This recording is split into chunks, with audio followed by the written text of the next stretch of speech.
Two U.S. officials and two Mexican officials assigned to combat cartel operation were killed in a car accident in the state of Chihuahua, northern Mexico, on Sunday, April 19, according to the U.S. Embassy.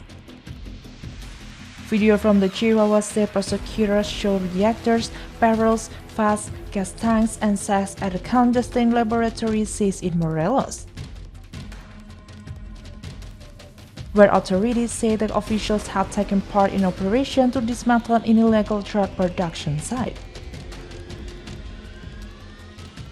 In a post on X, U.S. Ambassador to Mexico Ronald Johnson wrote that the deaths are a reminder of the risks faced by Mexican and U.S. officials working to protect their communities. At a press conference, Chihuahua State Attorney General Cesar Gustavo Jorrego Moreno said that a convoy of 5 vehicles was traveling at around 2 a.m. and that the lead vehicle apparently skidded, fell into a ravine, and exploded. The Mexican victims were the director of the state investigative agency and another officer.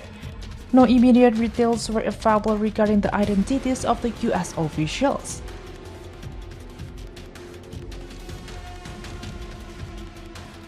Previously, a prominent human rights activist who for years had accused members of the Mexican armed forces was on Tuesday, April 14, designated as a criminal target by the U.S. Department of the Treasury. Raimundo Ramos, president of the Nuevo Laredo Human Rights Committee in the northern state of Tamaulipas, which borders the United States, was accused by the U.S. Department of the Treasury of posing as an activist to protect members of the Cartel del Noreste, formerly known as the Los Zetas, and fabricating false accusations against members of the army.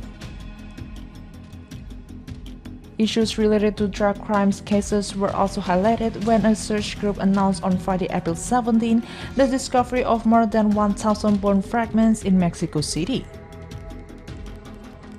which they said had been improperly handled by authorities as the country awaits a visit from the United Nations High Commissioner for Human Rights, Volker Turk.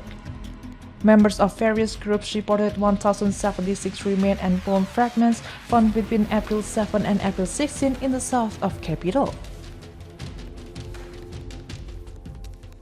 The findings are now being pursued by forensic service from the Mexico City Prosecutor's Office to determine whether they are human, according to Mexican media reports. Families have also protested what they describe as a negligent response from authorities, accusing them of a lack of transparency and attempting to leave the finding unpursued. A mother of a missing Mexican citizen in Tlahuac in the southeastern part of Mexico City in 2018 expressed her grief at not being able to trust the institutions. Turk is scheduled to visit Mexico between April 19 and April 22, according to a UN statement.